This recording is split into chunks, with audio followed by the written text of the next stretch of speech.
back at it again, baby, and came across this video, and it says this is what a healthy disagreement looks like. So I'm thinking, you know, Jordan Peterson, title of the video, this has got to be a good one, because I feel like most people nowadays don't even know what the hell that is. Because nowadays, if you disagree with somebody, you're the enemy, you're a traitor, like you must be sent to hell. One thing that I always say, everything around us is a product of disagreement. From the phones we all have, we disagree on the type of phones we want to purchase, so we have options. We disagree on the type of cars we want to purchase, so we have options. Like, disagreement is a beautiful thing. Yeah, but I also had somebody that said, you've been checking out a lot of right-wing commentators, so you know, check out some left-wing commentators. I don't even really like saying right-wing and left-wing because it makes it sound like we're not on the same team, but you guys understand what I'm saying. So if there's any left-wing debates, you know what I mean, some good debate videos, definitely send them my way, because like I stated before, I want to hear it all. Like it, love it, hate it, agree with it, disagree with it. I think we all should listen to everything. We shouldn't be shunning people off.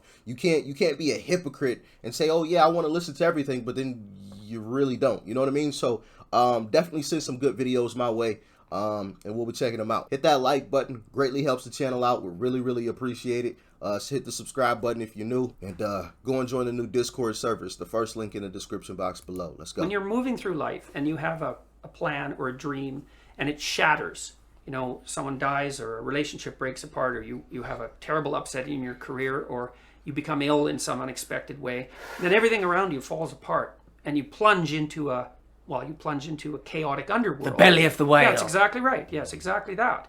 And then maybe you stay there, because it isn't necessarily the case that people get out. You know, people die, people are in despair permanently, but frequently something tragic and terrible befalls you, and you fall apart, and you learn something profound as a consequence, and you put yourself back together, and when you come back out, you're more than you were when you went in.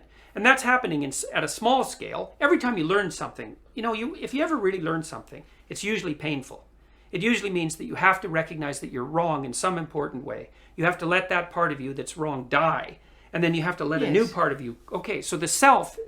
I like that. Every time you learn something, you have to recognize that in some way, shape, or fashion, you're wrong. And that wrong part of you has to die so that the right answer can live. I feel like people have lost that ability. Everybody has to be right at every single turn. Nobody can be wrong. I could be wrong on anything that I said, and I've stated that time and time again. It's okay to be wrong. It's not the end of the world. You're not a bad person. Imagine that you undergo a series of transformations in your life. There are collapses into the chaotic underworld, and then mini resurrections. That happens continually, and that's what molds your character. Yes. The self is this thing that manages the transformations that manages all those transformations.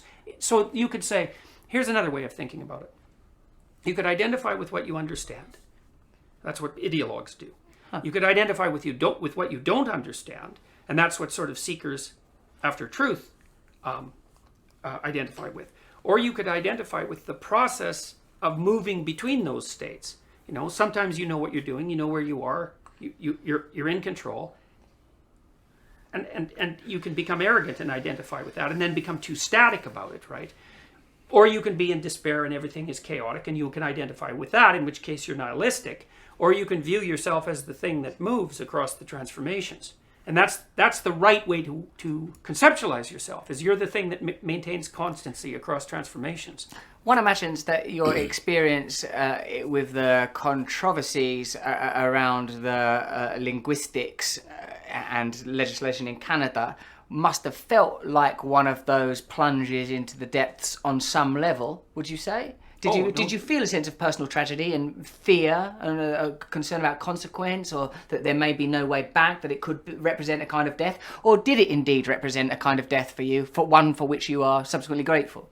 Well, I would say for the first 4 months, when the political scandal broke, it was very unsettling for a variety of reasons. The first was that my occupation as a clinical psychologist and as a professor was definitely in doubt. I mean, the university sent me 2 warning letters, and that's a standard HR procedure. Usually you get 3, right? The third warning is stop, or their consequences won't be good.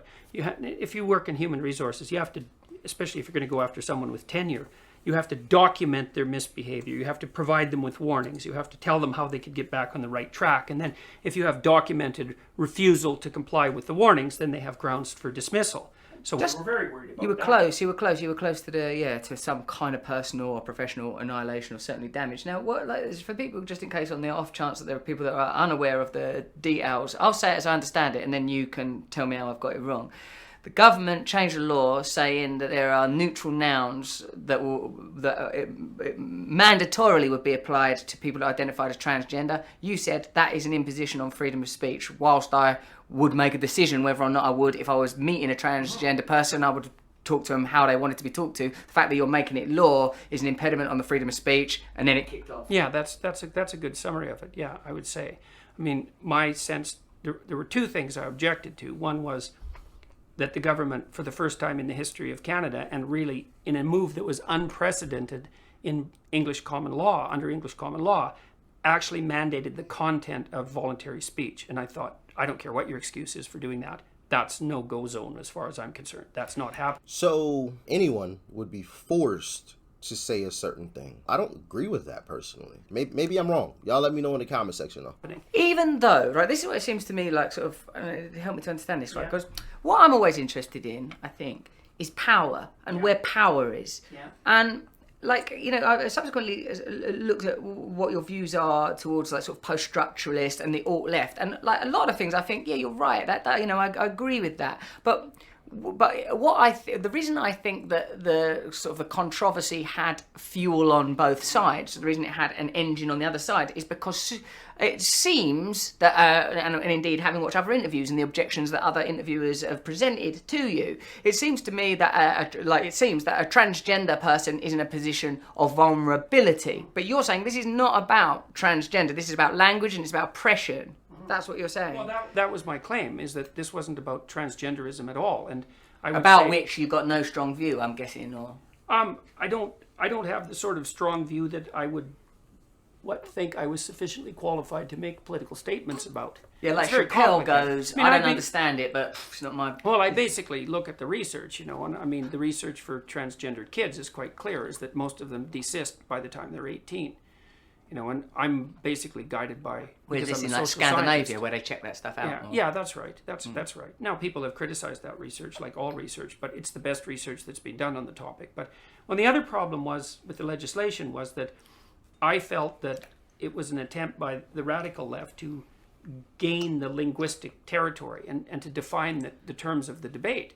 You know, and I thought that was very dangerous. So I was objecting to that as well. Feel you. Now, the thing that I'm interested in here, Jordan, is... I like the fact that he acknowledged, like, before he went into his next point, he was like, okay, yeah, I feel you, you know? I don't feel like the radical left is a very powerful group. Am I being naive here? I mean, possibly in the world of academia, particularly, like, I feel like they are sort of representative of a coalition built around identity politics, issues that would seem particularly important to people. Like, my general view is, if you identify something, cool, no problem, it's none of my business. That's basically my opinion. I'll call you what you want me to call you. I'm happy that you're speaking to me.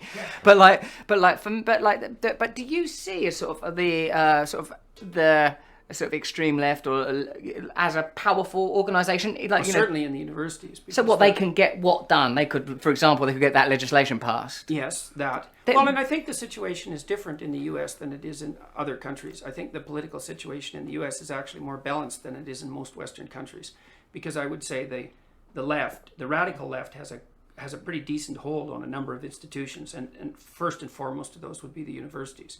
But then the conservatives, you know, aren't without power in the United States, because they occupy most of the elected positions now. Do you? But it's not the case in Canada.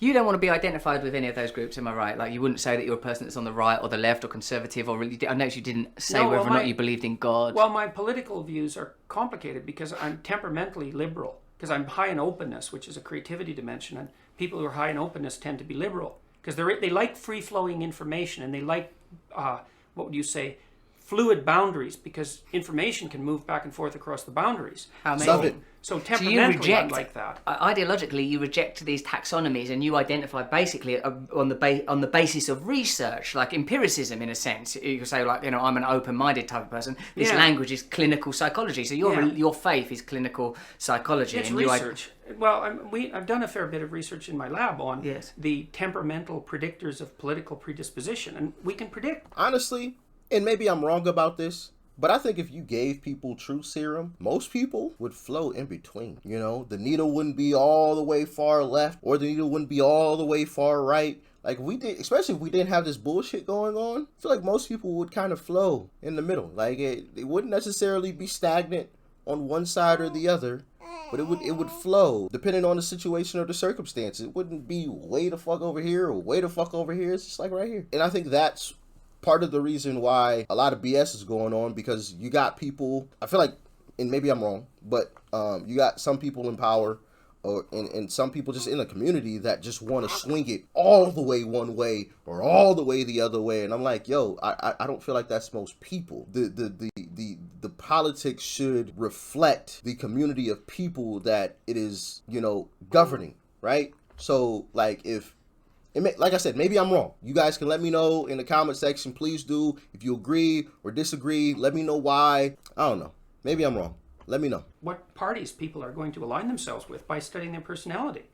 So liberal left types are high in a trait called openness, and open people, you're a very open person. And you can tell because you think laterally, you have an idea, and then it reminds you of a whole bunch of other ideas. And so you'll move laterally across ideas. And a more conservative person, they'll stay within the category. And so your conversational style is marked by divergences. And that's actually called divergent thinking. It's a hallmark of creativity. Good? Well, it's good if you want to be creative. The problem with there's a price for everything, hey? The price for creativity is that it's hard to catalyze an identity. Because you're interested in everything. That's the first thing. And your interest will flit from one thing to another. So one of the problems that creative people have, well, they have two. One is they have a hard time establishing an identity. And the second is they have a hard time monetizing their creativity. It's very difficult to be a creative person and make money. You can make money for other people, but usually you're dead by then, so it's not very helpful for you. Jordan, both of those problems are as a result of external structures, the imposition of external structures on the individual, i.e. make money. That's a problem of capitalism and commerce more broadly. And the other one of identity, similarly. So is there a sort of a peculiar contradiction in around identity, in that, like, it seems to me on one level that you reject taxonomies. You're saying that these systems, e.g. if you say women are being paid less money, your argument would be, well, hold on a minute, there are other factors other than gender here. I don't agree with the data. Argument. It's a funny thing because the intersectional feminists always claim that you should take other factors into account, right? All right, sorry about that. It was nap time, all right? Woman, man isn't enough. White, black isn't enough. Well, I say you take other factors into account, right? Woman, man isn't enough. White, black isn't enough. Well, I say, well, there's a pay gap between men and women, but it's not only due to gender. It's due to all sorts of things, and you have to take them into account. So it's really an intersectional argument. So it's quite funny that I get hell for it. It's an intersectional argument. So do you feel then, because what I sense is happening, like trying to understand where like our worldviews would align and where potentially there would be opposition between you and I. Well, I'm trying, because it seems to me, looking at your work, it's like, I don't agree with the way that this information is being compiled. I don't agree with the assumptions that you're trying to saddle that piece of data with. It seems to me that it's about critical thinking, a very post-structuralist idea, But also, what I have noticed is that many of your theories seem to be subsequently alloyed to some unpleasant ideas around sort of tradition, conservatism, oppression, even. How do you feel about that? Because, it would be well easy for you to. I think you have said, I don't care about whether people are transgender or not. I just don't want no oppressive laws around language. But it would also be easy for you to say, I don't think there's any. I've heard you say on the news, fairness. But it does seem that there is some mischief somehow in you around the issues such as gender Well, inequality. there's probably I mean, lots of mischief in me around all sorts of. But Are there? I think that mostly I look at the political landscape from the perspective of a informed, biologically oriented social scientist, and so when people lay out their particular theories, they don't sound updated to me. So what a healthy disagreement looks like, and maybe not even disagreement would be the proper word for that. It was more so conversation. Not at one point did one person cut the other person off. The thing that I kind of took away from this was, it was legitimately just a conversation. I wouldn't even call it a disagreement. I wouldn't call it a debate. I feel like nowadays this is damn near impossible. If you got two people who disagree with one another, like having this type of sit down is basically impossible, which is sad. Where we are as a society, just not even listening to competing thoughts or ideas, it's just wild to me. Y'all let me know what you thought about it in the comment section below. Like, share, comment, and of course, hit that subscribe button before you go. And as always, I'm going to catch you in the next video. I'm out.